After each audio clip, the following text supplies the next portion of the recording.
Hello guys, welcome back to my YouTube channel. So ఈ video వచ్చేసి మా mummy వాళ్ళ ఇంట్లో సత్యనారాయణ వ్రతం అనమాట. చూసారు కదా, మొత్తం పూలతోని ఇల్లు మొత్తం డెకోర్ చేశారనమాట. నాకైతే ఫుల్ నచ్చింది డెకరేషన్. పూలన్నీ మంచిగా సెట్ చేశారు. సో ఇంట్లోకి గృహప్రవేశం అయితే మార్నింగ్ 7:45కి ఉండే అనమాట. సో అదే కరెక్ట్ టైంకి గృహప్రవేశం చేశారనమాట మా మమ్మీ వాళ్ళు. సో ఇలా ఫస్ట్ గృహప్రవేశం చేసి తర్వాత పాలు పొంగిచ్చారనమాట. సో తర్వాత అయితే వడిబియ్యం ప్రోగ్రామ్.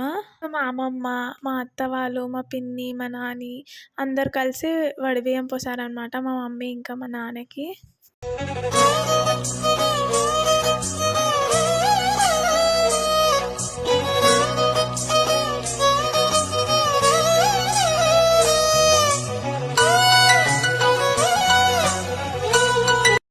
ఇంకో వీడియో కోసం సబ్స్క్రైబ్ చేసుకోండి. Please like, share and subscribe. Thank you for watching.